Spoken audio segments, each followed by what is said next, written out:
Hola, buenas tardes a todos. Bienvenidos a esta segunda sesión de nuestro primer webinar para seminarios de investigación en arquitectura. Esto consta de seminarios de investigación hechos por los estudiantes de la carrera de arquitectura de la Facultad de Arquitectura y Urbanismo de la Universidad de Chile.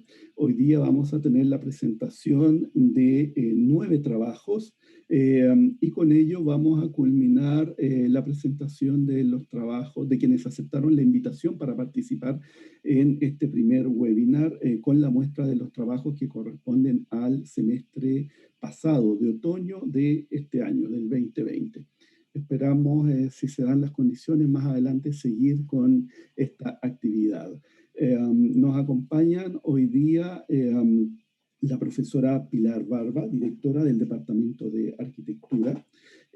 Junto a ella están la profesora Gabriela Muñoz, directora de la Escuela de Arquitectura, de la Escuela de Pregrado de la Facultad de Arquitectura, Juan Pablo Urrutia, jefe de la carrera de Arquitectura, el profesor Daniel Opaso, que es el director académico de nuestra facultad, y como invitada la profesora Claudia Torres, quien coordina una de las líneas, la línea de tecnología con mayor cantidad de estudiantes en los seminarios de investigación que ustedes desarrollan. Le voy a pedir a la profesora Pilar Barba si nos puede dar unas breves palabras de bienvenida, por favor. Pilar. Bien, buenas tardes a todos y a todas. Para mí es un privilegio y un placer estar hoy día con todos ustedes. Creo que el desafío de la investigación es un desafío tanto para ustedes estudiantes como para nosotros académicos de la universidad, darle forma a líneas de investigación y conciliar la investigación con la docencia. Creo que hay una fortaleza importante en nuestra universidad y en nuestra facultad, y, y es justamente el de ser una universidad compleja, eh, que ve el trabajo académico como un trabajo que, que vincula la investigación disciplinar, pero también vincula la extensión, la relación con el medio. eh, y creo, leyendo los títulos de cada uno de estos 9 trabajos que nos presentarán hoy día, que de alguna manera revelan esa cosa multifacética, múltiple que tiene la Universidad de Chile. Así que deseosa de escuchar y luego ojalá hacer comentarios que les ayuden a seguir adelante y animarlos a continuar investigando. Muchas gracias, directora. A continuación le voy a pedir al profesor Daniel Opaso, director académico de la facultad, que también nos dirija unas breves palabras a modo de saludo. Bueno, muy buenas tardes. También un saludo afectuoso a todas y a todos. Gracias, Pedro, por la invitación y por la iniciativa de organizar esta primera serie de webinars. Creo que es una iniciativa muy importante que dentro de la facultad también podamos saber lo que hacen los demás, tanto los estudiantes entre sí, de conocer el trabajo de sus compañeras y compañeros, y nosotros también atender a lo que están haciendo las y los colegas en relación con sus tesistas. Pienso también que hay un desafío dentro de lo que ha planteado Pilar, al cual yo le asigno especial prioridad, y es que justamente la investigación que se realiza en este ciclo terminal de la carrera de arquitectura y lo propio para diseño y geografía, tenga una mayor difusión tanto al interior de la facultad, evidentemente hacia afuera, si es que tenemos hoy invitados que nos acompañan, que no pertenecen a la facultad, es un gran avance, creo yo, y también que este trabajo, en particular el seminario de investigación, que ahora es el seminario de licenciatura en la carrera de arquitectura, se vincule con proyectos que están desarrollando las profesoras y profesores, y de alguna manera también, en ese sentido, la experiencia de realizar por primera vez una investigación sea el alero de un proyecto real. Eso creo que también, sin quitarle mérito al trabajo independiente, autónomo, creo que también constituye un paso adelante que debemos fomentar. Así que muchas gracias por la invitación y también muy interesado en escuchar a nuestras estudiantes y los estudiantes. Muchas gracias, Daniel. Bien, vamos a partir. La primera presentación del día de hoy se llama Arquitectura icónica, los nuevos ídolos. Y es el trabajo que nos va a presentar Daniela Suárez. Daniela, por favor, si puedes compartir la pantalla y comenzar tu exposición. Sí.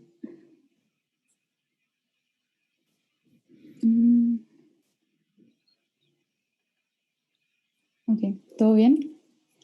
Se ve perfecto.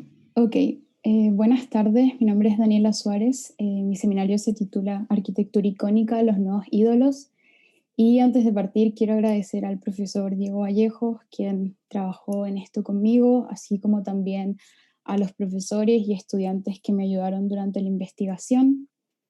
Y para comenzar quiero hablar un poco sobre la motivación tras el estudio, y es que esto nace a partir de una discusión que se formuló en clases donde se hablaba de las catedrales y los museos como estos puntos de flujo turístico de la ciudad que a partir de que ambas edificaciones han perdido el simbolismo original que tenían o que albergaban o para lo que originalmente funcionaban, bien sea una acción religiosa o ser recorridos por las obras de arte que albergan y han pasado a predominar esta característica visual de los mismos.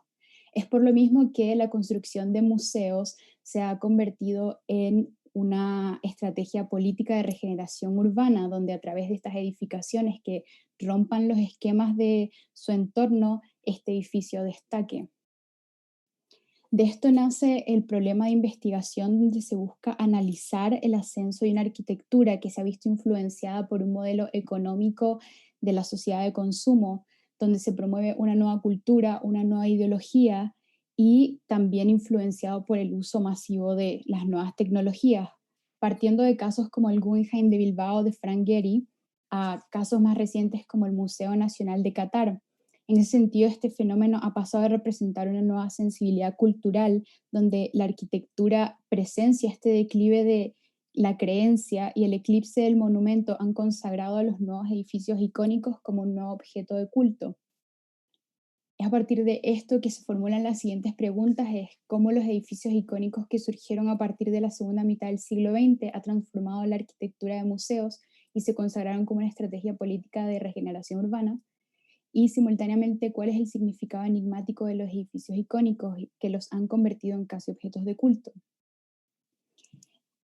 Para la metodología, el trabajo se realizó desde una aproximación exploratoria, principalmente cualitativa, teórica y a partir de fuentes secundarias. Y ahora rápidamente quiero ahondar un poco en cómo pude estructurar el trabajo. La revisión bibliográfica en primer lugar. Inicialmente se busca entender este problema teórico desde una visión arquitectónica, es decir, se contrapone lo que es un monumento versus lo que es un ícono, para posteriormente llevar esta problemática a la realidad urbana de las ciudades globalizadas. Y esto lo se aterriza en el caso más emblemático de este fenómeno, que es el caso Guggenheim de Bilbao, y posteriormente se busca analizar el efecto de estos edificios o su imagen en la web, es decir, su presencia en Internet. En segundo lugar, se seleccionaron casos de estudio. En ese sentido, hice un breve catálogo de 8 edificios de museos construidos a partir de la década de los 2010, donde principalmente lo que más destaca de ellos es su particular imagen, así como también cumplen con ciertas características que fueron expuestas a lo largo del trabajo y sirvieron para situar esto que se viene planteando en un contexto lo más reciente posible. Y por último, las fuentes secundarias. Se quería tener un contraste de qué pensamos nosotros que estamos inmersos en el mundo de la arquitectura, tanto desde la formación como desde la experiencia.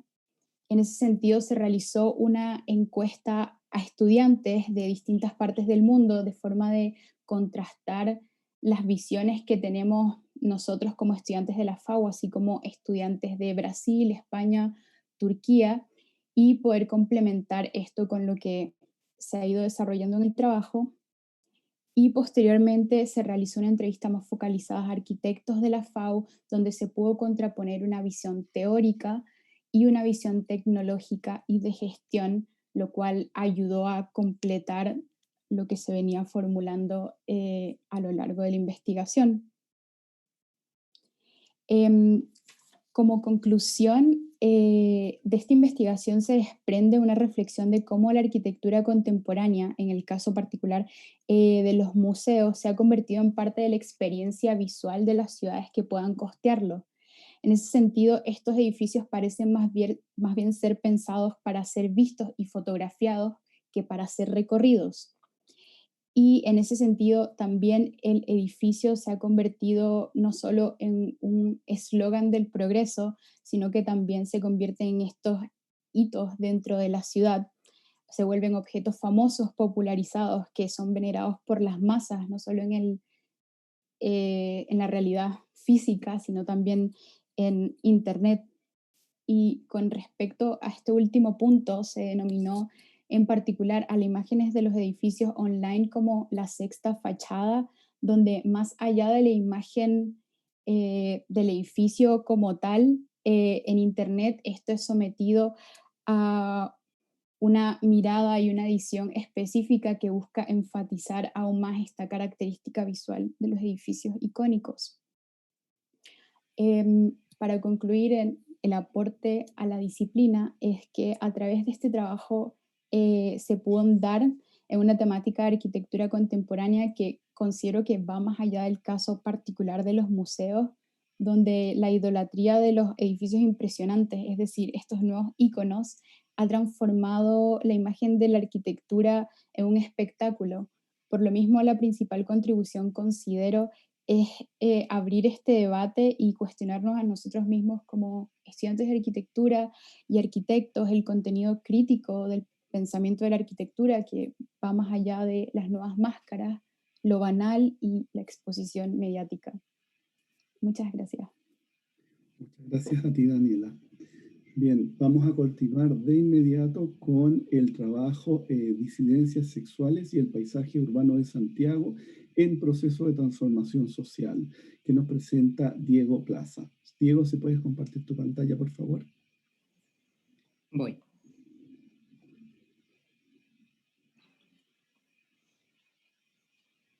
Al tiro. Comienzo. Ahí. Ya. Ahí está, se ve perfecto. Buenas tardes, ¿se escucha bien? Sí, Ya, se escucha primero, perfecto. igual pido disculpas si hay un poco de bulla, pero la construyo, la tengo aquí al lado a todo ritmo en este momento. Bueno, primero que nada agradezco la invitación a participar de esta instancia. Como bien dijo el profesor, son las disidencias sexuales y el paisaje urbano de Santiago en proceso de transformación social, ahondando en los métodos y formas de apropiación, expresión y manifestación en el espacio. Mi profesora guía fue la profesora Paula Velázquez, a quien le agradezco profundamente toda la orientación y el apoyo que me dio para poder realizar esta investigación, y esta se enmarca en la línea de certificación de paisaje. Mi interés por este tema nace desde mi experiencia personal como disidencia sexual y los cuestionamientos constantes que me he hecho durante mi formación profesional sobre cuál es la relación que guardo con el espacio que habito y cuál es la respuesta que ese espacio otorga hacia esa relación. En esa línea es que nace entonces el investigar o ahondar sobre cuál es la relación entre las disidencias sexuales y el paisaje urbano en el que se encuentran insertos, entendiendo el concepto de paisaje urbano como un concepto complejo que se podría más o menos entender como relaciones espaciotemporales entre individuos en un lugar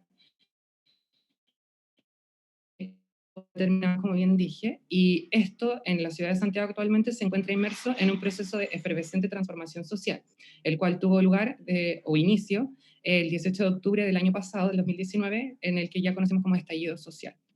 Es entonces en ese contexto que nace una pregunta de investigación y un objetivo general para esta problemática, que básicamente se orientan a poder entender cuál es el lugar o dilucidar cuál es el lugar que ocupan las disidencias sexuales dentro de este proceso de cambios sociales. La metodología de investigación que se utiliza en este seminario se hace bajo el paradigma comprensivo que busca comprender fenómenos a través de la exploración y la profundización, todo esto bajo un enfoque cualitativo, Y las principales herramientas bibliográficas que se seleccionaron para poder hacerlo fueron la revisión bibliográfica, el registro fotográfico y la entrevista, siendo estos dos últimos los que arrojaron el resto de información con el que se trabajó durante esta investigación. De este modo, estas últimas dos herramientas de investigación se llevaron a cabo en un trabajo de campo, y este trabajo se realizó en las mismas calles durante periodos de manifestación, de manera de poder identificar símbolos, elementos, testimonios a través de la entrevista, cualquier cosa que nos pudiera acercar hacia el objetivo general de esta investigación. Y si bien yo, a mi parecer, creo que la investigación no se pudo validar con un experto en la materia, sí creo que es importante mencionar que las herramientas metodológicas se validaron entre sí al contrastarlas y al generar el análisis propiamente tal en el seminario mismo. De este modo es que entonces se llega a que las formas de apropiación, expresión y manifestación por parte de las disidencias sexuales durante el estallido social se hacían a través del cuerpo, las consignas y la performance. Y estos se insertan en distintas dimensiones del paisaje urbano, con el cuerpo a través de la dimensión visual, las consignas a través de una dimensión social y por último las performances en una dimensión más política. Y lo más revelador es que todo esto se hace sin distinción, es decir, la lucha de las disidencias sexuales no busca generar algo que no sea lo mismo que hace el resto de la población. Lo que sí lo caracteriza son los mensajes, son todas las convicciones, las creencias o los sentires que son muy personales y propios de este grupo dentro de la población. De este modo, las principales contribuciones que se le hace a la disciplina van por el lado de la importancia del diseño de espacio público en grandes ciudades y la relación que tengan con el usuario. El que el espacio que habitamos sepa responder a las distintas dinámicas que mantenemos en ello, incluso cuando estas se dan en momentos álgidos. De ahí entonces a la necesidad una verdadera vinculación entre espacio urbano y usuario, sin distinciones de ningún tipo. Y lo más revelador, al menos para mí, es que en la disciplina existen hoy en día herramientas como la Ley 20.500 de Participación Ciudadana, que son herramientas que ayudan a generar vínculos entre usuario y el diseño del espacio público. No obstante, hoy en día no son lo suficientemente vinculantes, sobre todo con grupos que quedan más segregados socialmente, como las disidencias sexuales. Y a mi parecer, ese es un hilo del que se podría tirar para poder continuar con esta investigación a futuro. De cualquier forma, les invito a que, si les interesa profundizar más, lean esta investigación y agradezco mucho a todos por su atención. Muchas gracias, Diego. Vamos a continuar con Jorge Nario Zinker y el trabajo Incidencia del Plan Regulador para la Comuna de Santiago de 1939 en el desarrollo urbano del barrio Yungay entre 1939 y 1990. Te voy a compartir la pantalla. Muchas gracias, Pedro.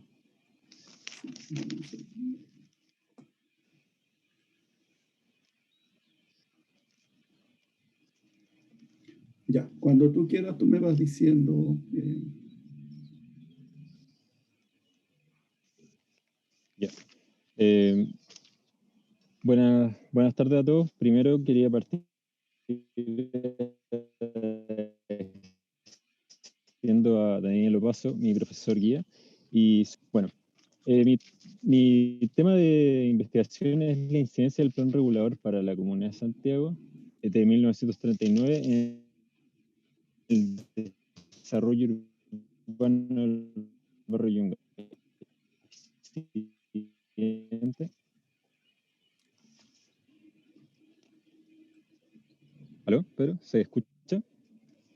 Sí, se te escucha un poco entrecortado, Jorge.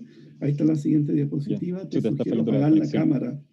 Si quieres apagar la cámara. Mejor. ¿Ya? Ya. Bueno.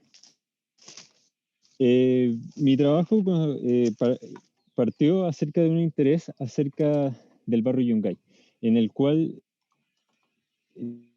determiné principalmente basándome en autores como Fernández y Eymerich. Este deterioro se dio en gran parte, fue acompañado de un proceso de despoblamiento de Santiago y deterioro de todo el pericentro entre 1930 y 1990. A partir de esto identifiqué que el principal instrumento de planificación urbana de Santiago fue el Plan Regulador para la Comuna de Santiago de 1939, sobre el cual nació la pregunta de cómo había incidido este plan en la evolución del barrio. Siguiente.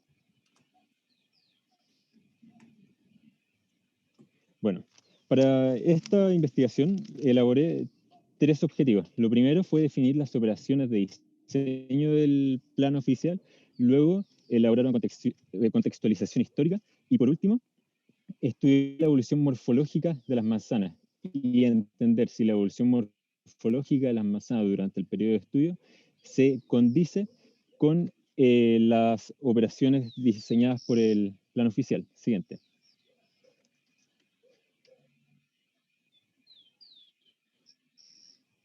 Según el estudio de diversos autores, donde destaco a Rosas, Hidalgo y Straucki, las principales estrategias del plan regulador fueron la configuración de diagonales, apertura de la manzana y ensanche de calles. Nos vamos a concentrar en esto de la apertura de la manzana, la cual se dio en gran parte en el pericentro de Santiago y funcionó como una forma de maximizar el frente de las manzanas y por ende uso. Siguiente.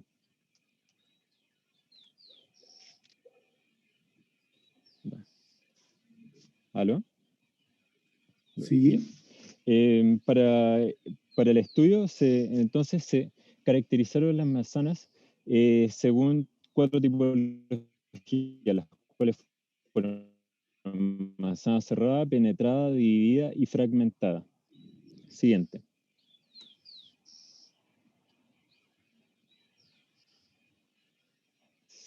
Siguiente, exacto. A partir de esto se elaboraron 3 planos, los cuales fueron el plano existente, de las calles existentes en el barrio Yungay para 1939, las calles proyectadas por el plano oficial y las calles existentes para 1990. Siguiente. Dentro de esto se pudo identificar cómo el plano oficial lo que propuso y de esa manera eliminando casi en su totalidad la tipología de CITES, cosa que para 1900... ¿No? Siguiente. Bien.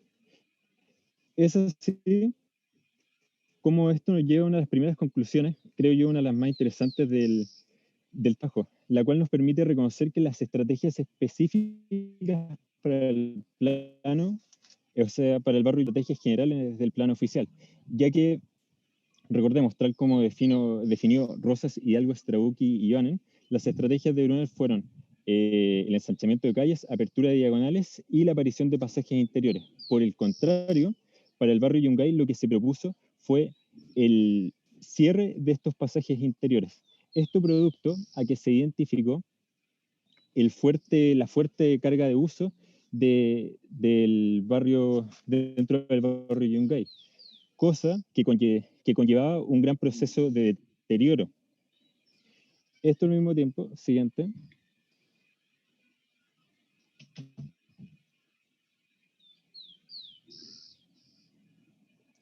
fue acompañado de una proposición de áreas verdes que no fueron llevadas a cabo, tal como se identifica en el primer plano.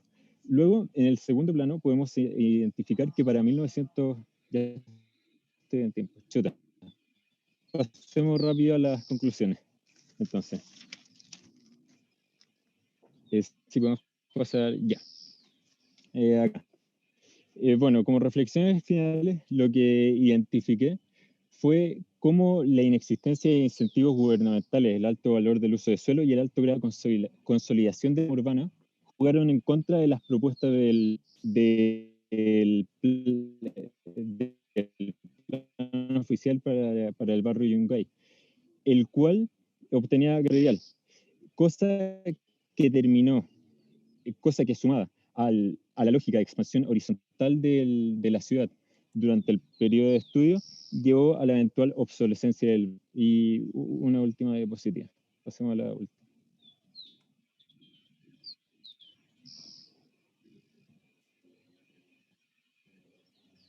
Si podemos pasar a la última.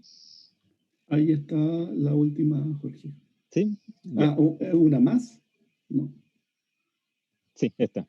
Ya. Esta ya. Es así como se identifica que la lógica de la manzana comunidad compositiva de ciudad del barrio del plan oficial, si bien llevó a la eventual obsolescencia, entre muchos otros factores del barrio Yungay, sigue siendo una lógica valorable que creo yo puede tener o puede indicar el cómo se debe intervenir la ciudad consolidada dentro de Santiago en el siglo XXI. Ahí termino. Sí, me jugó en contra lo inestable del internet. Está bien, no hay problema. Muchas gracias, Jorge. Sí. Vamos a continuar. Muchas gracias a ti, Pedro. Nada, un agrado. Oye, vamos a continuar con Yesenia Carballo y su trabajo titulado Accesibilidad Universal en Infraestructura Deportiva para los Juegos Panamericanos de Santiago 2023. Yesenia, según tu solicitud, voy a compartir la pantalla. Déjame lanzar tu presentación. Sí. ¿Ya? Y compartir. Tengo problemas con el video. Quizás me vaya, entonces lo voy a detener. Pero creo que me estoy escuchando bien. Te estás escuchando bien. Si quieres apagar la cámara cuando comiences a hablar. Ahí ya está la presentación arriba. Bueno, gracias por la oportunidad, profesor Pedro. Bueno, gracias a todos los profesores aquí presentes virtualmente. Y aquí está mi profesor Daniel Opaso, que es mi profesor guía de título. Así que un honor presentarle mi seminario, la verdad. Mi seminario se titula La accesibilidad universal en la infraestructura deportiva para los Juegos Panamericanos de Santiago 2023. Este es un evento que se va a realizar en nuestro país y vamos a hacer sede. Íbamos a hacer sede durante la dictadura en 2 ocasiones, pero bueno, dictadura, así que no se pudo. El caso de estudio del Estadio Nacional Julio Martínez Prádanos. A continuación, por favor. Mi profesora guía es la profesora Mariela Gaeta Reyes, a quien le mando un saludo muy grande, porque está teniendo algunos problemas personales, así que toda la buena energía para ella. Mi nombre es Yesenia Carballo Muena, y este es el seminario de investigación correspondiente a la malla antigua. Siguiente. Dele nomás, que tiene como transiciones, así que no se preocupe. La problematización. Bueno, lo primero, empecé a investigar durante mi año de pregrado, actualmente estoy en título, sobre la accesibilidad universal y la visibilización de las personas con discapacidad, porque a mis 18 años a mí me atropellaron, saliendo de la FAO, en mi primer año, Sí, dale nomás, profe. O sea, dejé esa diapo, pero sí. Por lo que vi en persona, lo que era vivir en una ciudad inaccesible, una ciudad con pocas oportunidades para las personas, entre comillas, que no son normales o que tienen discapacidad, y no solo con las personas con discapacidad, sino todas las personas en rango etario mayor o, por ejemplo, las mamás con niños. Esta ciudad no se puede andar con un coche, por ejemplo. Visibilizar esta situación, también considero personalmente que la accesibilidad universal es una condición básica que deberían tener todas las ciudades. Esto, bueno, en el marco teórico andé mucho en eso. Y sobre todo que se brinden igualdad de condiciones y que las ciudades en sí sean equitativas para todos, independiente de sus capacidades o capacidades diferentes. La exclusión de las personas, no, todavía no. La exclusión de las personas con discapacidad se dan en muchos ámbitos, pero principalmente en el deporte. Y esto me di cuenta observando solamente. Yo ya he trabajado en el Estadio Nacional en el segundo año en el taller del profesor Rosell, Diego Rosell, en taller de diseño básico 2, y me di cuenta de que no hay infraestructura deportiva actualmente de calidad para deportistas paralímpicos. Bueno, entonces lo que mencionaba, este seminario tiene la intención de visibilizar a los deportistas paralímpicos chilenos, que la verdad es que en buen chileno se saca la mugre por tener medalla y no se le da el reconocimiento. Continúen nomás. La pregunta de investigación entonces aborda, entenderán que no se puede abordar mucho en un seminario o un semestre, y además mi seminario era un pequeño librito. Bueno, la pregunta es cómo responde la infraestructura deportiva del complejo Estadio Nacional. Aquí hacer una acotación que no me refería solamente al Coliseo, que todos conocemos, sino a todo el complejo, involucrado en los Juegos Panamericanos de Santiago 2023, a las necesidades de los deportistas paralímpicos y a la normativa vigente de accesibilidad universal chilena.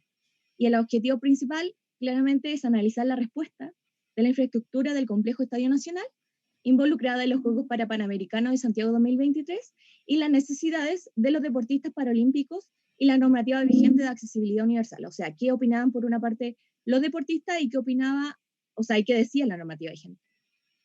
¿Continuación?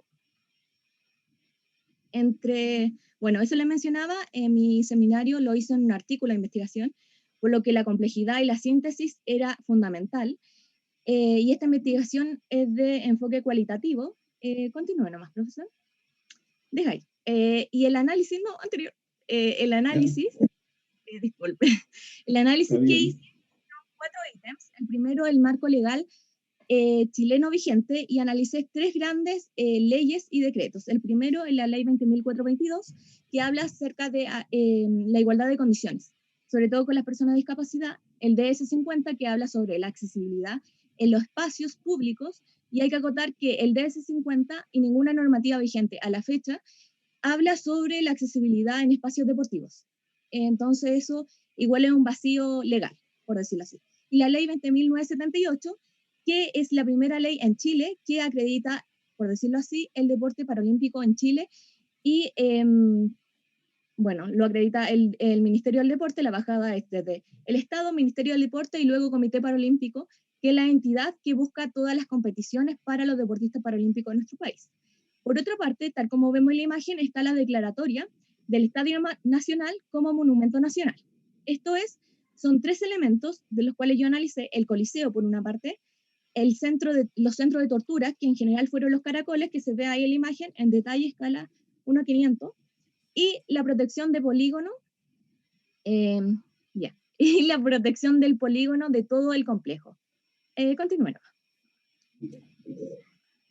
También se hizo un análisis a los referentes internacionales de los últimos Juegos Panamericanos de Guadalajara 2011, Toronto 2015 y Lima 2019, en los que se destaca Toronto como una ciudad accesible en su totalidad, según lo que nos decían, o sea, lo que me decían, disculpen, los entrevistados, los deportistas. Y también entrevistas semiestructuradas. Se realizaron 6 a deportistas paralímpicos de alto rendimiento, entre ellos deportistas consagrados, con distintos tipos de discapacidad, a un funcionario del Comité Paralímpico y un funcionario del Ministerio del Deporte que se encarga de la infraestructura deportiva del Estadio Nacional. Y bueno, acá vemos en la imagen todas las características y herramientas que se usaron. También se hizo un análisis planimétrico, sí, continúen, un análisis planimétrico de 4 factores a considerar dentro del estadio. Por una parte teníamos todo el complejo y la accesibilidad a 3 recintos que elegimos con la profesora. El primero de ellos, el Centro de Alto Rendimiento, el CAR, el segundo, el Centro Acuático, y el tercero, el Hotel del CAR, que es la residencia deportista. Continúa, profesor, por favor.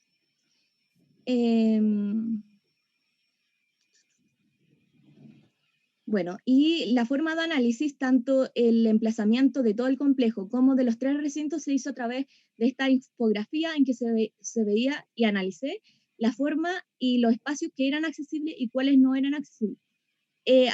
Bueno, encontramos a la mano izquierda el CAR, al medio encontramos el centro acuático, que el profesor Pratt, con Iglesias Pratt lo realizaron, o lo hicieron, y el hotel del CAR.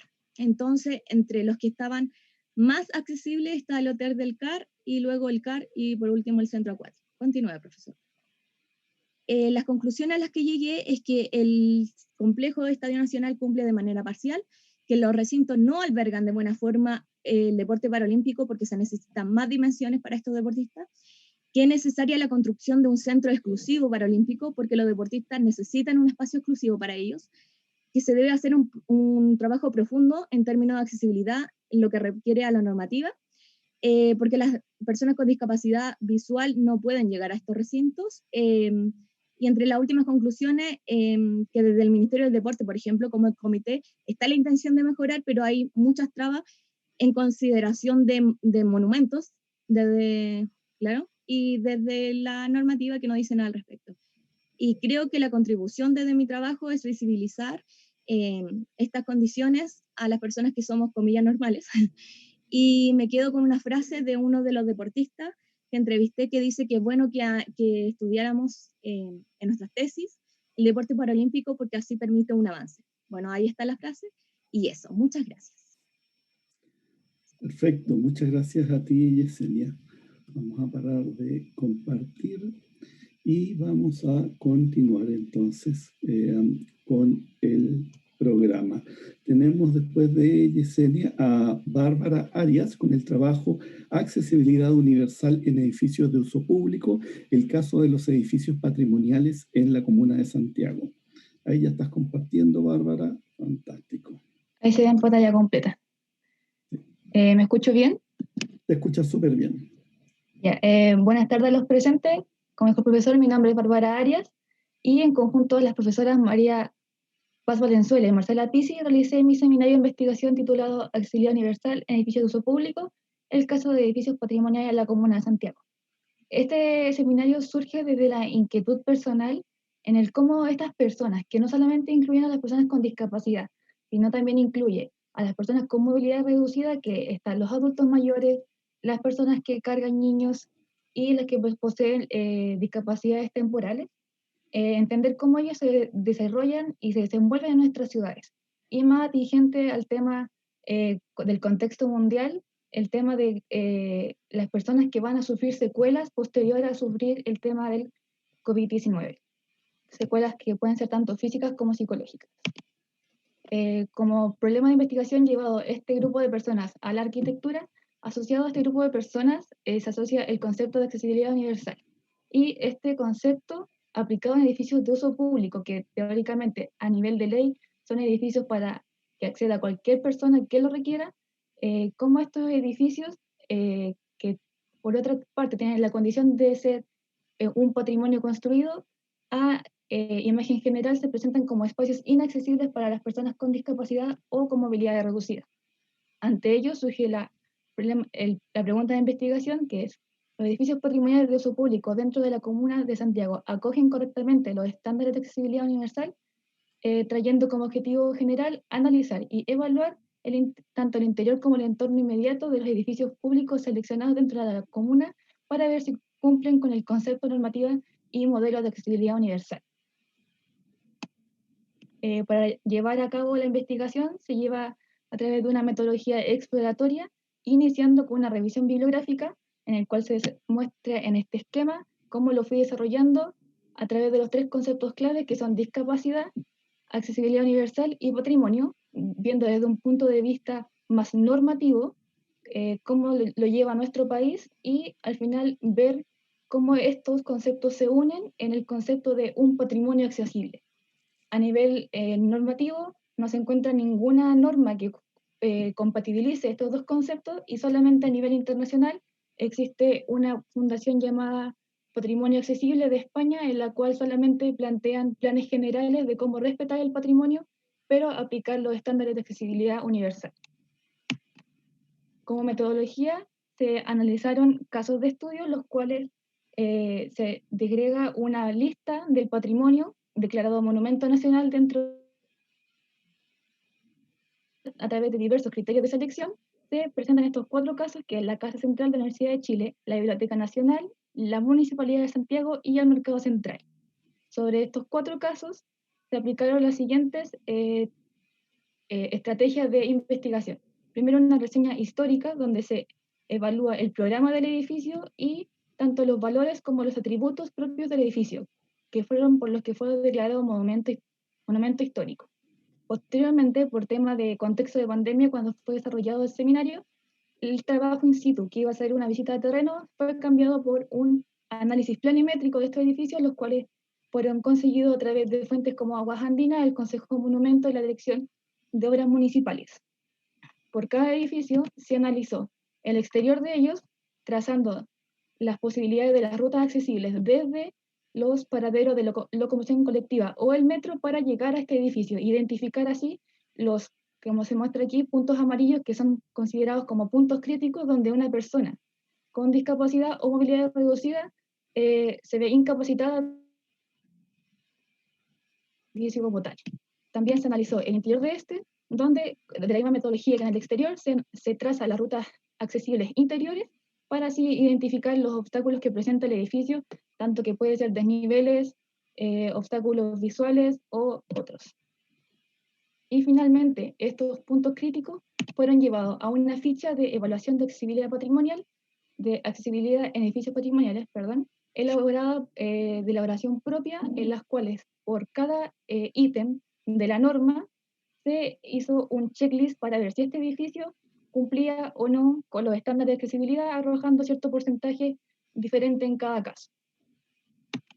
Como conclusiones igual generales para abarcar todos los casos, en cuanto al espacio público y en cuanto también a la edificación misma, se da cuenta que todos estos edificios y el espacio público fueron planificados sin pensar en el tema de accesibilidad universal, aplicando así, por así decirlo, soluciones parche, las cuales por lo general no fueron llevadas a cabo correctamente y se presentan como espacios no dignos para las personas con discapacidad. Y se propuso también ciertas soluciones mínimas, debido a que, acorde al plan de PATRAC de España, es necesario para estos edificios hacer soluciones de mínima intervención para no disturbar ninguna funcionalidad o uso actual o atributo del propio edificio. Y a base de todas estas conclusiones, ninguno de mis edificios cumplía con los estándares de accesibilidad universal necesarios para considerarse accesibles.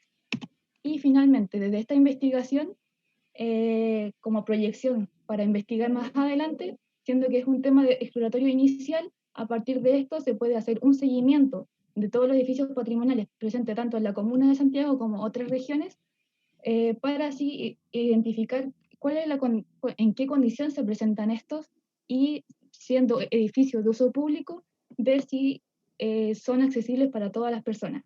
También incentivar un trabajo colaborativo entre aquellas personas que realizan los planes de accesibilidad y, en este caso local, el Consejo de Monumentos Nacionales, para que realicen un plan de trabajo conjunto para establecer normas para la intervención en el patrimonio que presente los planes de accesibilidad. Y finalmente, elaborar nuevas herramientas de análisis o intervención para poder hacer un trabajo más ameno y fácil el catastro de estos edificios y ver sus condiciones de accesibilidad.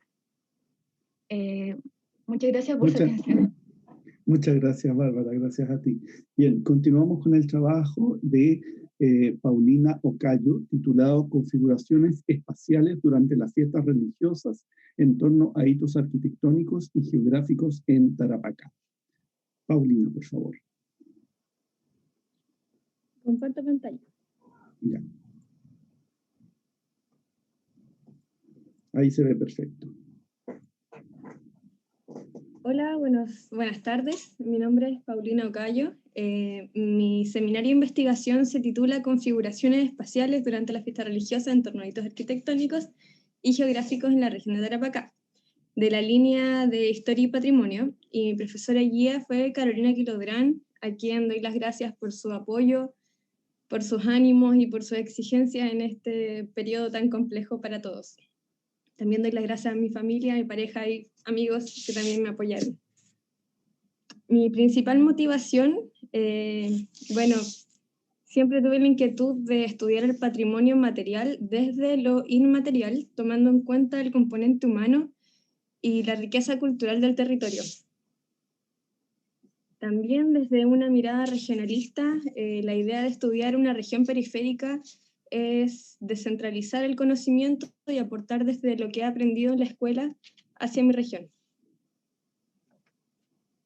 Mi problema de investigación, por lo tanto, se basó en el estudio y análisis de dos poblados, del poblado de La Tirana y su fiesta, hacia la Virgen del Carmen, y del poblado de Tarapacá, con su fiesta hacia San Lorenzo. Estas se seleccionan más que nada por tener ciertas características como diferencias geográficas. Uno se emplaza en la Pampa, otro en la Quebrada, a diferentes altitudes, consideré que en ambas se producen grandes congregaciones de humanas y desplazamientos masivos, lo que sobrepasa la capacidad de carga de los pueblos, reconfigurando espacialmente el territorio a partir de apropiaciones de las propias comunidades visitantes. Ambos también cuentan con inmuebles de alto valor arquitectónico, histórico-social, con reconocimiento institucional, y esto más que nada porque la zona mantiene una importante riqueza cultural, pues ha sido habitada por múltiples culturas a lo largo de la historia. Además se ubica en el territorio denominado por la CONADI como Adi Yihuasa Oraje, como área de desarrollo indígena, porque mantiene una importante presencia de comunidades aymaras y de población migrante. Por lo tanto, mi pregunta de investigación fue cómo cambia la organización y uso del espacio del pueblo durante la fiesta religiosa. Para esto, quería analizar cómo la comunidad se apropia y organiza su espacio físico durante las fiestas. Para el desarrollo de esta investigación utilicé una metodología que se dividió en 3 etapas. Durante el gabinete 1 se produce más que nada la formulación metodológica, un análisis bibliográfico, bueno, entre otros. Tuve la oportunidad de ir a terreno el año pasado, en el que se recopilaron datos in situ, se observó el comportamiento en el espacio y se hizo un levantamiento planimétrico fotográfico. Y durante el gabinete 2 se produjo la sistematización de la información, la confrontación de datos y bueno, las reflexiones finales. Mis principales resultados de esta investigación fueron que logré evidenciar el uso temporal de los espacios y los hitos arquitectónicos con sus limitantes geográficas en cada pueblo, así como poner en valor los elementos arquitectónicos religiosos que inciden tanto en la fiesta como en el desarrollo de la urbanización de los pueblos. Además, se logró caracterizar y comprender las configuraciones espaciales que se producen durante el fenómeno festivo temporal. Y lo más importante yo creo que fue reflexionar sobre sus similitudes y diferencias y cómo se diferencian con su historia cultural. Y bueno, yo creo que la contribución a la disciplina fue aportar desde una mirada crítica y una visión arquitectónica a este tipo de fenómeno social, cultural y espacial, dado que me di cuenta del vacío disciplinar durante el estudio bibliográfico, porque existen pocos o nulos estudios desde nuestra área sobre este tema.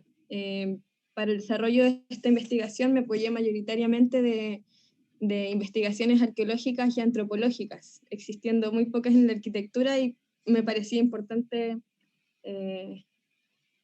como implementar lo estudiado en la escuela. Muchas gracias por su atención. Muchas gracias a ti, Paulina. Bien, vamos a continuar con el trabajo de Francisco Bale, titulado El concurso de anteproyecto para la Iglesia del Campus San Joaquín, posibilidad de reflexión sobre la nueva arquitectura eclesiástica desde los postulados del Concilio Vaticano II. Francisco, ahí estamos viendo tu presentación, puedes partir cuando quieras. Ya, profesor, ¿se me escucha bien? Sí, se escucha impecable. Ya. Buenas tardes a todos y a todas. Muchas gracias por la invitación al profesor Sosa. Mi nombre es Francisco Bale y junto a la guía del profesor Patricio Duarte desarrollamos la presente investigación, presente seminario, bajo el título del concurso anteproyecto para la Iglesia del Campus San Joaquín, una posibilidad de reflexión sobre la nueva arquitectura eclesiástica desde los postulados del Concilio Vaticano II. Como vínculo personal podríamos partir hablando de mi interés en la arquitectura eclesiástica, que principalmente es gracias a esta obra, que bueno recordar estos días, pero que actualmente se ha visto reflejado en entender cómo surgen los primeros templos y luego a lo largo de la historia de la humanidad estos se han ido desenvolviendo. En este sentido, el Concilio Vaticano II fue la excusa perfecta para hacer un estudio de arquitectura contemporánea o un evento contemporáneo, Y así se fue acotando el tema. Definimos un caso de estudio de arquitectura eclesiástica chilena, el cual, cabe destacar, era el concurso del campus San Joaquín, fue una forma singular de abordar el proyecto, ya que fue un concurso, el cual además resulta aún más singular debido al resultado debido a las 4 menciones honrosas, en lugar de los clásicos 3 primeros lugares que siempre surgen de los concursos. En este sentido, posibilitó el análisis de 4 anteproyectos, como también al ser contemporáneo permitió el poder realizar entrevistas con cada uno de los autores. Bajo esto es que surge en realidad la problemática, las preguntas y el objetivo de esta investigación, que no es tan relevante detenernos, pero sí me gustaría ir explicando cómo fue que se fue abordando la investigación. Fueron frentes de estudio o temáticas que fueron desarrolladas en estos 5 capítulos, que fueron perfilando desde lo más general a lo más particular del concurso. Esto metodológicamente definió bastante, por lo que me detendré a explicar brevemente cómo se abordó cada uno de estos capítulos. Este primer capítulo, Marco Teórico Histórico Eclesiástico, como su nombre lo señala, es un acercamiento en cuanto a los antecedentes de la arquitectura eclesiástica occidental, desde las primeras iglesias cristianas hasta lo que remite la investigación, o sea, la segunda mitad del siglo XX, el cual metodológicamente se abordó a través de fuentes bibliográficas internacionales, al igual que lo fue el siguiente capítulo, el Concilio Vaticano II, el cual revisó fuentes internacionales principales del concilio, para finalmente llegar a un análisis crítico que relaciona el concilio con la arquitectura. Hasta este capítulo se había revisado tan solo una mirada internacional, por lo tanto, en este tercer capítulo se pasa del contexto europeo al chileno, aunando así el Concilio Vaticano II con la arquitectura religiosa local. Esto se basa a través de 3 textos que fueron meticulosamente seleccionados. Digo meticulosamente ya que son de un mismo autor, León Rodríguez, quien cabe destacar que es un arquitecto estudioso de la temática de la arquitectura religiosa local hace más de 30 años. Por lo tanto, fue sumamente interesante en comprender las distintas miradas temporales que a través de un mismo autor se podían generar. Luego, en el capítulo número 4, se entra de lleno lo que viene siendo el caso de estudio, haciendo un levantamiento de información de carácter más bien exploratorio y descriptivo, presentando la memoria de los proyectos, como también su planimetría y fotografía de las maquetas, para luego realizar un análisis crítico arquitectónico respecto a cada uno de ellos, planteando así una instancia de los acercamientos de los autores a través de sus planteamientos teóricos y conceptuales en la fecha del concurso, para finalmente llegar a esta instancia donde se presenta la entrevista, y se plantea esta como una instancia específica donde se realiza un levantamiento a través de los propios testimonios de los protagonistas, contando con la participación de todas las menciones honrosas, o sea, al menos uno de los participantes de los proyectos que fueron seleccionados como menciones honrosas, y también la participación del director del concurso, que fue sumamente importante contar con ella, ya que en cierta medida formaba parte de la contraparte del resto de los entrevistadores, debido a la posible distorsión temporal que podría producir desde el momento del concurso hasta la fecha. En este sentido, metodológicamente se hicieron grupos de preguntas que surgen desde la misma hipótesis y también del mismo marco teórico que se levantó, y haciendo las mismas preguntas a todos los entrevistados, con excepción al director del concurso, y a Teodoro Fernández, quien se le hicieron preguntas aparte, o sea, extra, ya que fue finalmente el proyecto seleccionado en la segunda etapa y posteriormente construido. Para finalizar, porque creo que ya no me queda tiempo, creo que lo más relevante para esta presentación, más que terminar con las conclusiones propias del seminario, ya que fueron bastante, es mencionar la contribución que significó esta investigación. En este sentido, podríamos decir que la investigación fue bastante literal en el objetivo de llenar un vacío disciplinar que es con el que todos nacen, que todos los seminarios nacen.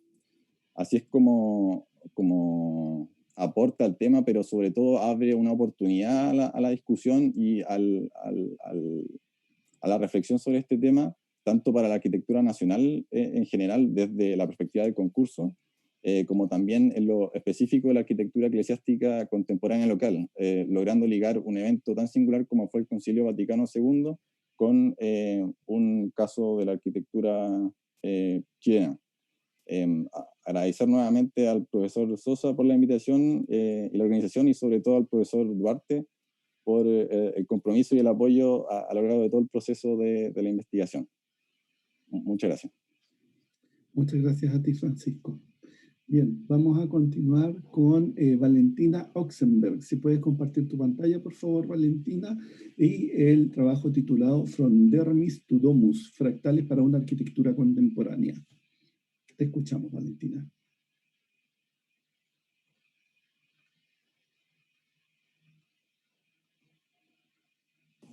Ahí está. No podía hablar. Se escucha perfecto. Ya, ahí sí. Bueno, soy Valentina, les vengo a presentar mi seminario titulado From Dermis to Domus, fractales para una arquitectura contemporánea.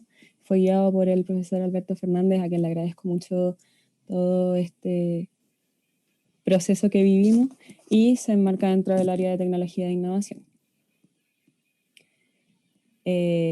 Primero se necesita entender el concepto fractal como una búsqueda de querer describir la naturaleza de una manera menos abstracta que la geometría euclidiana, y los fractales logran reconocer el funcionamiento iterativo y generativo de todo lo creado como por la naturaleza, desde las nubes, los ecosistemas, hasta nuestras estructuras internas o las sociedades, o nuestras estructuras internas como las estructuras broncopulmonares.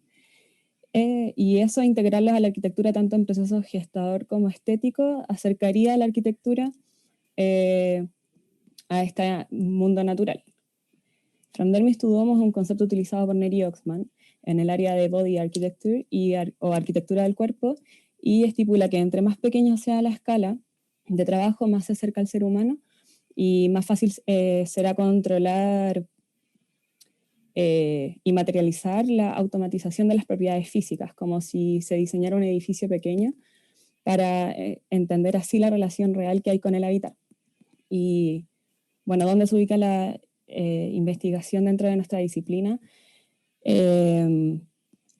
Supone una visión interdisciplinar para lograr un nuevo hábitat relacionando el usuario, conectando la matemática, la biología, la historia de la arquitectura, el diseño de vestuario y el modelado 3D, y reconociendo la importancia de la percepción y el mundo interno del ser humano para la composición de la arquitectura. Se evidencia que hay un despojo de detalle y del grano en la arquitectura como consecuencia de la modernidad, globalizando la pérdida de identidad, relacionando el contexto sociocultural y otorgando espacios carentes para el hábitat. Además, se busca el desplazamiento del hábitat contemporáneo hacia el usuario o a la usuaria, y un acercamiento de la arquitectura a la orgánica de la naturaleza. La pregunta de investigación es que si son los fractales quienes permitirían llegar a construir un órgano mediador a través de la piel entre el medio ambiente interno y externo del hábitat, pudiendo variar la escala a través del patrón de crecimiento que los caracteriza, y el objetivo principal es entender el concepto fractal y su incorporación a la arquitectura para otorgarle mayor relación con el hábitat, formulando una relación áptica y sensorial con el espacio y él o la usuaria a través del estudio y tratamiento de un diseño a escala humana. El marco metodológico se separó en tres partes. Primero la elaboración de un marco teórico, después un análisis de casos de estudio y referente. Finalmente, en el diseño y homologación de ese diseño desde el usuario hacia la arquitectura para poder llegar a las conclusiones finales. Se enmarcan en 3 ejes principales, que es la naturaleza, el usuario y la arquitectura, en donde la unión de esos 3 conceptos sería el diseño fractal. En la elaboración del marco teórico se toma el tema de la naturaleza como fuente de inspiración. Comienza con la naturaleza como fuente de inspiración, en donde se diferencian 2 maneras de extraer información de la observación de la naturaleza. Primero, el estudio, y segundo, la admiración. Y estos 2 caminos se diferencian de manera fundamental entre el poder elegir procesos versus generar una mímesis infundamentada. Aquí se afirma que la historia de la arquitectura y de las creaciones del ser humano están en estrecha relación con las creencias ideológicas y de cómo se sitúa la sociedad con respecto a la naturaleza. Como se ve en el gráfico, se postula que existe una relación del ser humano con la naturaleza que va en declive hasta la revolución robótica, pero que comienza a surgir luego de este punto mínimo. Luego, en los casos de estudios y referente, está el estudio de la escala, grano y el trabajo 1 a 1, que es lo que permite comprender de manera directa, simple, la corporalidad ligada a una interfaz y el espacio que lo compone, analizando 5 referentes y casos de estudios diferentes en relación a el usuario, y cómo esto luego permite una homologación en la arquitectura. La tercera parte, que se sitúa en la arquitectura, está el diseño y homologación, en donde se integra el patrón de crecimiento de las fractales en el diseño de un accesorio manual que sirve como para disminuir el contacto con superficies en tiempos de COVID, y luego la homologación de este diseño a través de las herramientas digitales para componer una piel como envolvente de un pabellón que se diseñó para la Expo 2020 en Dubái para el país de Brasil.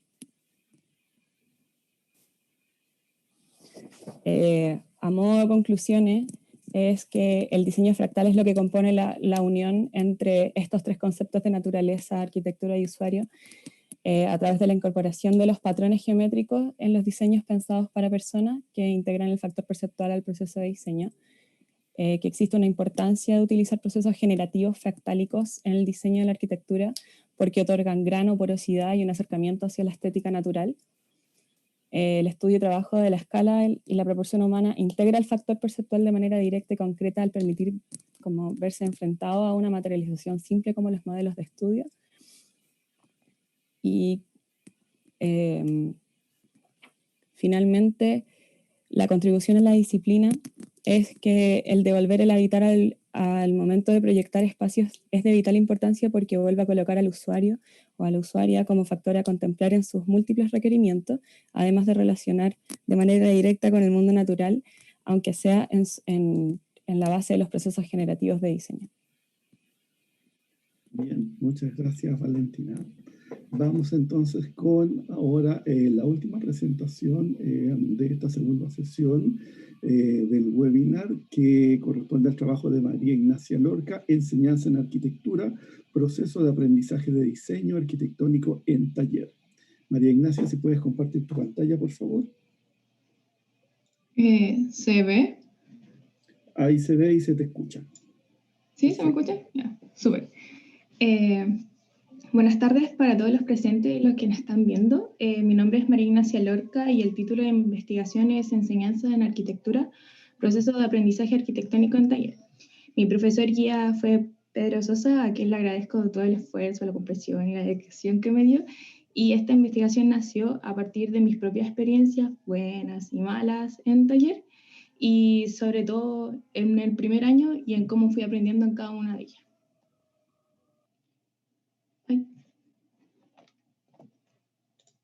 Mi problema de investigación nace a partir de mis inquietudes sobre cómo el proceso y la enseñanza de arquitectura en taller desde el cual nació la siguiente hipótesis que plantea que para cada nivel de aprendizaje en taller debería existir una diferenciación en la forma que se aplican prácticas metodológicas para enseñar arquitectura, en donde se motive y asegura el conocimiento y habilidad que los estudiantes deben alcanzar. Y a partir de ello se generan diversas preguntas y objetivos, siendo el objetivo general de esta investigación conocer cuáles deberían ser las diferencias en las prácticas pedagógicas metodológicas para cada ciclo de taller. En un inicio, la metodología planteada para esta investigación partía en utilizar los principios de la teoría fundamentada. Se estimaba observar 5 escuelas de arquitectura, específicamente las aulas de taller, pero debido al estallido social y el COVID no se pudo realizar, por lo cual la presente investigación utiliza como metodología la revisión bibliográfica para recopilar información ya existente sobre la temática y los problemas que se plantearon, y de esta forma proporcionar una visión actualizada sobre el problema.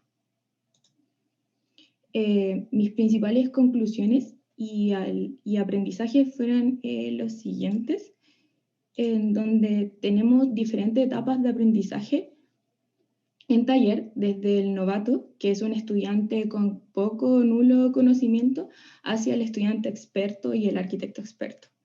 En cada etapa, los estudiantes utilizan distintos tipos de conocimiento para resolver estos problemas, que se suelen llamar en la literatura como carácter mal estructurado y perversos. Tenemos que el novato utiliza el conocimiento declarativo para resolver los problemas, mientras que el experto usa ambos conocimientos, tanto declarativo como procedural. La idea de todo esto es que los docentes puedan motivar e identificar la práctica metodológica correcta para poder ayudar a los estudiantes en las etapas que van desarrollando, mientras que progresivamente ellos se van familiarizando con los conocimientos y habilidades que constituyen la disciplina de arquitectura. En mi investigación yo mencioné 3 modelos, que es el modelo de fase, el modelo de reflexión y acción y el diseño como evolución, que se podrían utilizar como práctica metodológica. Las contribuciones que mi investigación aportó en la disciplina fue que mi propósito inicial de esta investigación era mirar hacia el futuro, hacia un mejoramiento de la enseñanza de arquitectura a partir de distintas tácticas que dirijan a los estudiantes a aprovechar el máximo de sus capacidades intelectuales y prácticas. Los diferentes tipos de conocimientos que nosotros tenemos son relevantes e influyen al tipo de aprendizaje que uno tiene y las distintas metodologías las cuales uno puede utilizar, aplicar. Dependiendo si el estudiante es más experto o menos experto, tiene un grado de conocimiento y capacidad para aprender y procesar lo que está realizando en las aulas de taller. Tenemos que los estudiantes novatos se enfocan más en la búsqueda y el análisis de los problemas mal estructurados, y por otro lado, cuando uno va avanzando en la carrera, el estudiante va acumulando muchas más horas de práctica deliberada, por lo cual su experiencia se incrementa, al igual que su stock de conocimiento declarativo y procedural, que esa es la base de la expertise, para después volverse un arquitecto experto. Por lo cual, esto genera una diferencia en los procesos de aprendizaje en taller. Entonces, cada etapa debería obtener una metodología aplicada diferente. No se le puede enseñar a un estudiante novato de la misma forma en que se le enseña a un estudiante experto que ya va más avanzado en la carrera. Por lo cual, esas serían mis conclusiones. Quería decir muchas gracias. Creo que lo hice muy rápido. No, muy bien, María Ignacia, súper adentro del tiempo. Gracias a ti, bueno, y gracias también a todos quienes te antecedieron con sus presentaciones. Antes de dar paso a un par de preguntas que tenemos para la conversación con los invitados de esta tarde, quiero dar las excusas del profesor Daniel Opaso, quien se tuvo que retirar porque tenía otra reunión agendada, un compromiso previo, y también de Yesenia Carballo, quien pudo presentar, pero tenía que volver. Está como muchos de ustedes en medio de su práctica laboral y salió solo un minuto de la oficina para poder compartir su presentación con nosotros, pero tenía que regresar a su práctica. Bien, dicho eso, una primera pregunta que quisiera compartir con los académicos que nos acompañan en el panel, profesora Pilar Barba, Claudia Torres, Gabriela Muñoz y Juan Pablo Urrutia, y por supuesto con todos ustedes, estudiantes, es conocer qué desafíos y oportunidades ven ustedes para la investigación que hacen como estudiantes a la luz de los resultados, de la calidad de resultados que vemos que sus trabajos alcanzan. Alguno de nuestros académicos que nos acompañan, si quisiera partir, por favor. Sí, yo encantada puedo partir. Muchas gracias. Bueno, quisiera partir por felicitar a las y los estudiantes que han expuesto. Bueno, creo que siempre nos sorprenden, o sea, hay una calidad en el trabajo de investigación hecho que siempre es sorprendente, así que parto por felicitarlos. Bueno, creo que los desafíos que tenemos son como a nivel más macro, como a distintas escalas. Yo creo que como facultad tenemos el desafío de lograr darle forma a líneas de investigación. Yo creo que eso es importante y en la medida en que esas líneas de investigación sean más robustas, va a significar que los estudiantes lleguen a un ambiente donde ya se está fraguando algo, en que sus innovaciones, sus nuevas ideas vienen no a partir desde cero. Creo que todavía muchas de las investigaciones parten de una idea prácticamente desde cero. Entonces, si uno piensa que eso tiene que hacerse una investigación en un semestre, es re poco. Entonces, creo que en la medida en que logremos nosotros, y hay una responsabilidad nuestra y también una insistencia de ustedes, digamos, en que esas líneas de investigación se fortalezcan, que nosotros también como académicos logremos hacer un trabajo de equipo más grande y de mejor calidad, vamos a tener donde recibirlos mejor. Y vamos a poder hacer como continuidad en algunos temas, porque no sé, yo pienso en el tema que tiene María Ignacia o en el tema que tiene Diego. ¿Quién sigue? Porque quedan abiertas normalmente preguntas o aspectos que no quedan totalmente resueltos y es deseable en las investigaciones, pero no tiene la seguridad de que lo toman y ustedes posiblemente no tienen ni idea si alguien después sigue con el tema. Entonces eso creo que es un desafío importante. Creo que hay una cosa que observo en los últimos años y me parece también interesante, y es que al definir y obligar de alguna manera el nuevo currículum a que hayan como especialidades, obliga que cada uno de ustedes se pregunte qué es lo que quiero hacer más adelante, qué es lo que mejor me ha resultado, para qué soy bueno o buena, cuáles son las cosas que me obsesionaron en la escuela. Entonces, casi todos mencionan algún taller, algún curso que hicieron antes. O sea, de alguna manera hay una reflexión que hace que uno revise lo que ha estudiado, cuál ha sido su trayectoria y trate de que eso se convierta en un acervo cultural que se vuelca sobre una investigación. Finalmente, el investigador son ustedes. Ustedes con su experiencia, que es su experiencia de vida desde que nacieron, pero también su experiencia de arquitecto. Creo que hay otros desafíos que ya son más en un terreno más chico y que tienen que ver con el proyecto de arquitectura. Todavía hay una especie de gran tanteo respecto a las metodologías. Normalmente las metodologías que nos dan más seguridad son las metodologías próximas o a la historia o a la sociología, que son disciplinas más maduras metodológicamente. Y lo que hay entre medio es mucho más tanteo.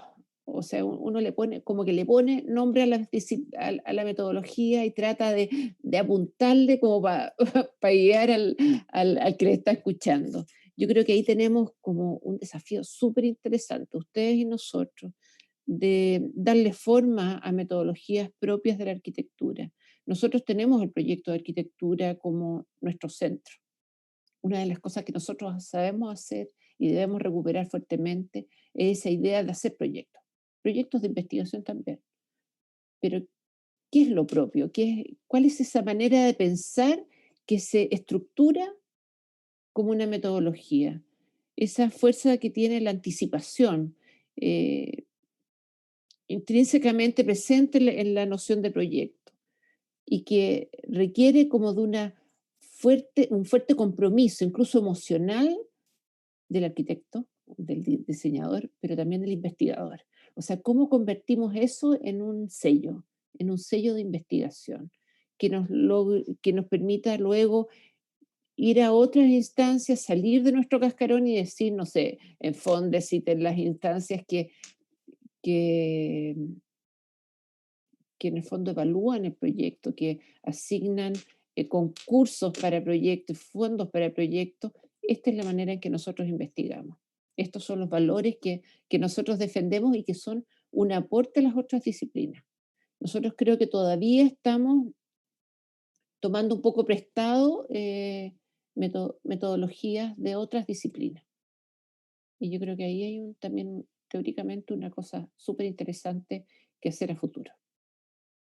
Ese sería mi aporte por el momento. Y animarlos a que no pierdan este entusiasmo. Yo los veo a todos muy entusiasmados. Veo también que todos de alguna manera traen entre manos su proyecto de título. O sea, yo creo que esta cosa como de las líneas que se han formado en las especialidades hacen que uno empiece a pensar en el proyecto de título y vea cómo se aplican estas reflexiones en la arquitectura. Ya, muy bien, muchas gracias. Y muchas gracias por invitarme. Encuentro súper buena iniciativa. Muchas gracias por tus palabras, Pilar. Quisiera darle la palabra a la profesora Claudia Torres. Hola, muchas gracias, Pedro. Igual que Pilar, agradezco la instancia de generar este espacio para los alumnos, por sobre todo, y también tener un espacio común en que puedan estar como auditores alumnos de formulación metodológica, de metodología y de seminario. Entonces se logra agrupar a estas tres instancias en un espacio común y eso me parece que es muy bueno si es que está resultando. Tomo un poco lo que comenta Pilar porque me parece que es muy relevante lo que ella dice y creo que en desafíos yo veo que hay como 2 o 3 áreas.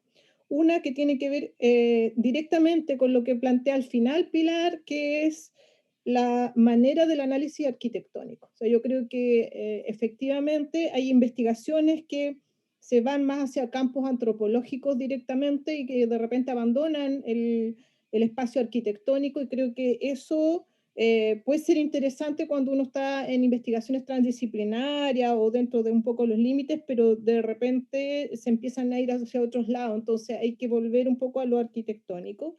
Y echo de menos, de alguna manera, valorando todo el trabajo que han hecho los alumnos, porque hay cosas que me parece que son bien interesantes, estudios morfológicos, tipológicos, desconstructivistas, constructivistas, los modelamientos, los estudios monográficos, que algunos sí los tienen, pero en el fondo las herramientas del arquitecto para el análisis. Yo creo que eso es fundamental, recuperar estas y otras tantas más que evidentemente hay. Y creo que al final lo arquitectónico en general son algunos casos que es como el objeto de estudio, pero las maneras, efectivamente, creo que como dice Pilar, son así medias naif de alguna manera. Y que quizás es culpa de nosotros también como profesores que no hemos sabido conducir un poco más hacia esas formas de investigación.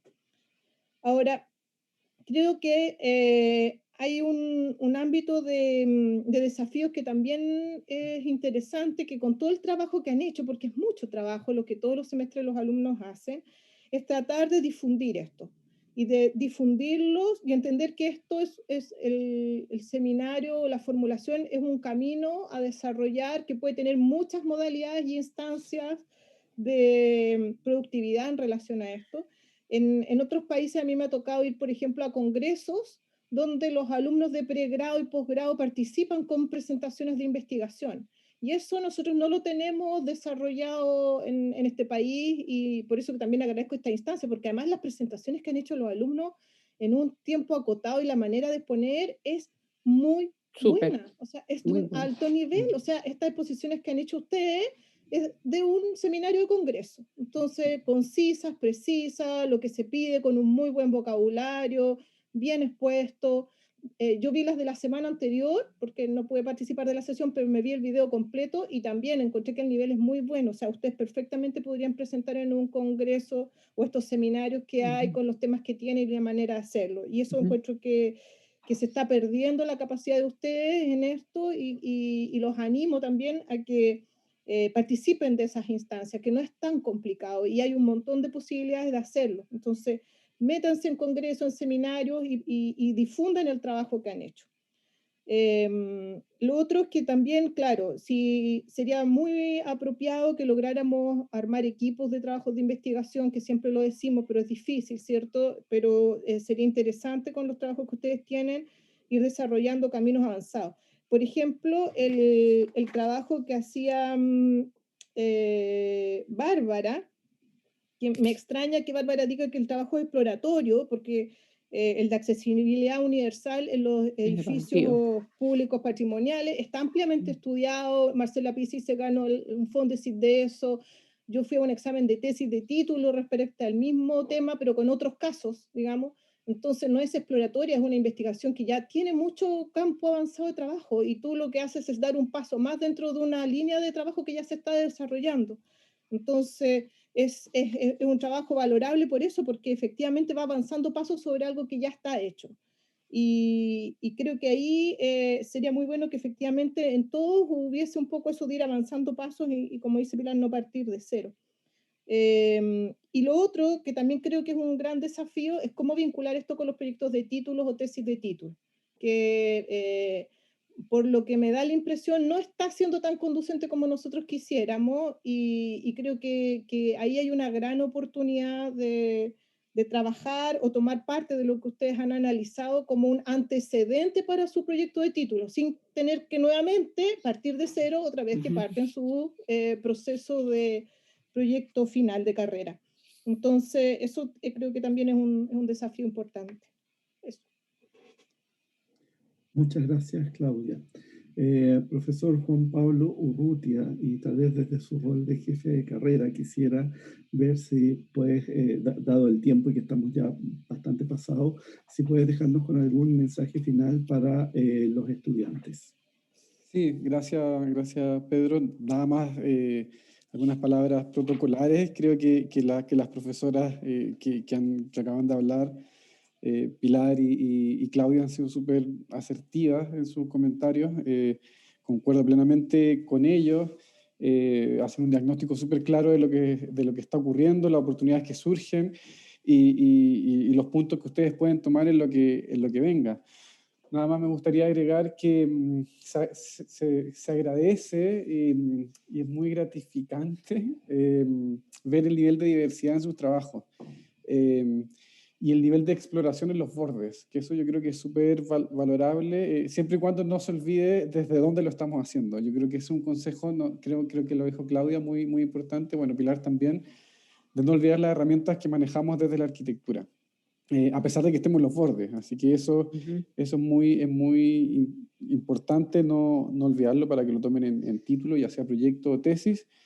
Y también mencionar que el poder de síntesis que se mencionó creo que tiene mucho que ver con el proceso de los que están en Malla Nueva, que incluso hoy día tienen la posibilidad de presentar su trabajo en formato artículo, y que eso implica una reflexión un poquito más allá de no solo constatar lo que se descubrió, sino que también irse a lo esencial, a lo importante, y no por tener menos cantidad significa un peor trabajo. Yo creo que la visión es precisamente la contraria. O sea, mientras más sintéticos somos, mientras más certeros, explica que hay mucho más trabajo detrás que nos permitió llegar a eso que es clave. Y yo creo que eso es algo, la mentalidad FAU, que yo creo que tenemos que empezar a cambiar de a poco, porque muchas veces se entiende que es más importante la cantidad que la calidad. Así que muchas gracias por su presentación y felicitaciones.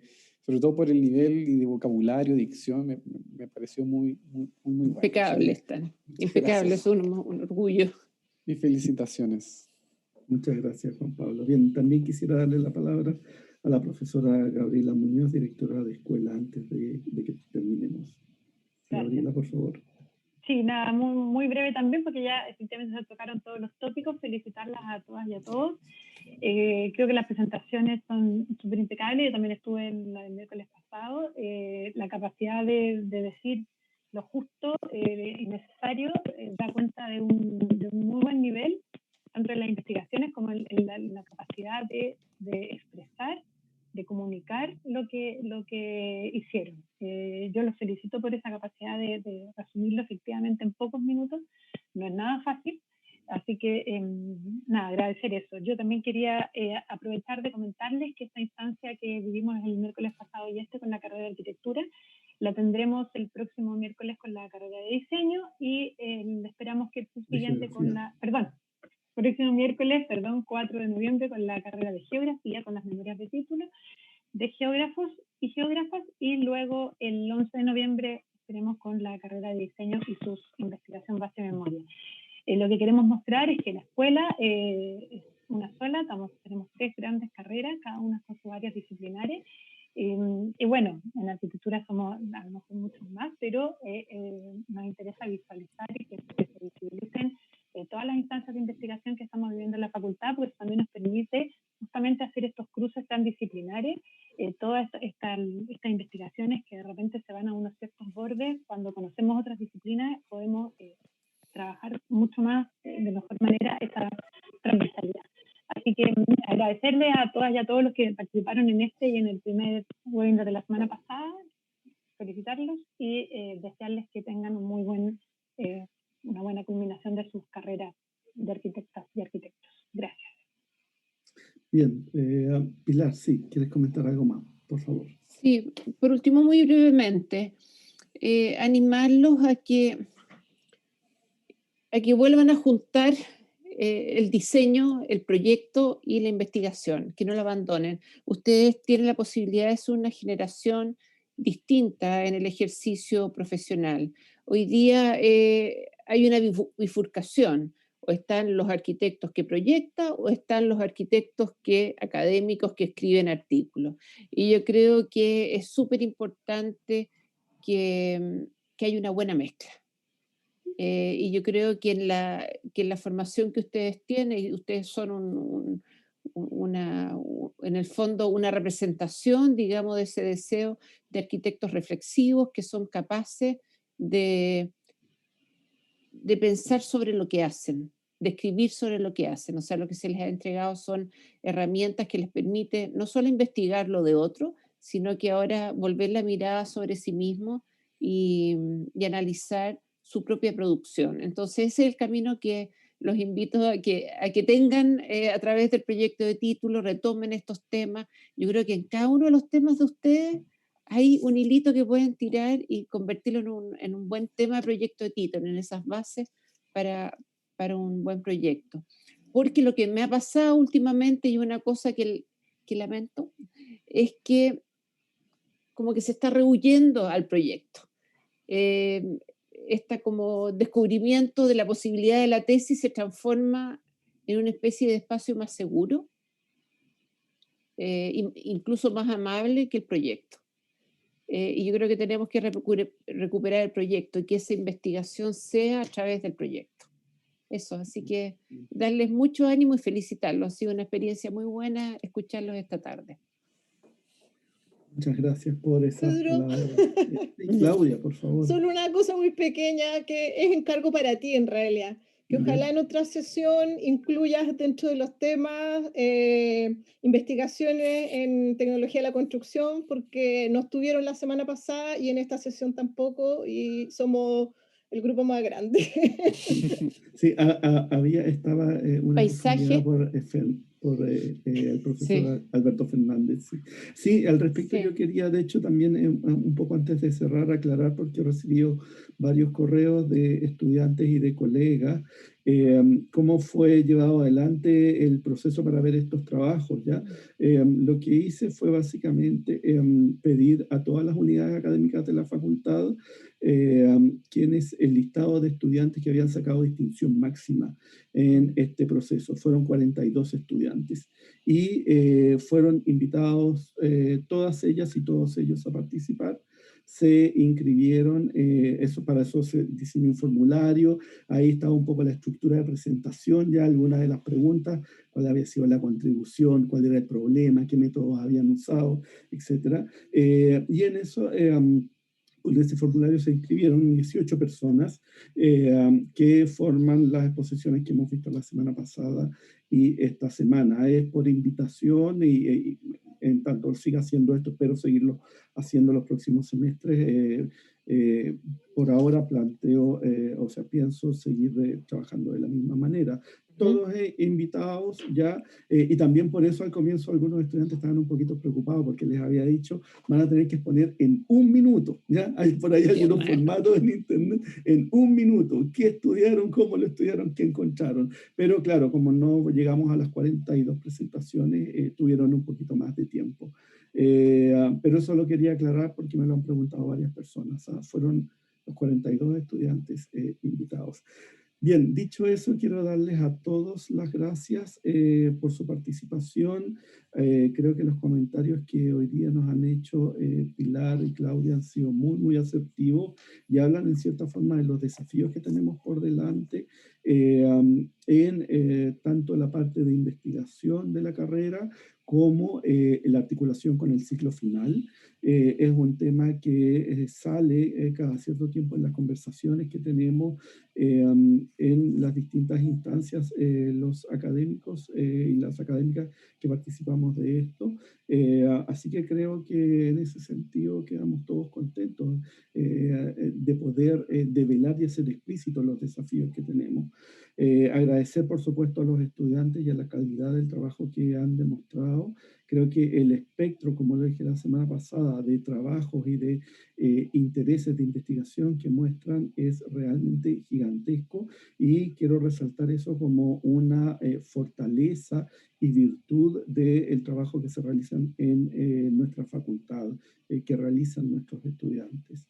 Y nada, darles las gracias absolutamente a todos por su participación, pedir disculpas por los errores involuntarios en esta primera versión, estamos aprendiendo siempre, y espero que nos volvamos a encontrar el próximo semestre con un segundo webinar para la carrera de arquitectura y la próxima semana y subsiguiente con las carreras de geografía y diseño. Muchas gracias, buenas tardes a todos. Chao. Chao. Suerte, mucha suerte. Gracias. Chao. Estén muy bien. Chao. Cuídense.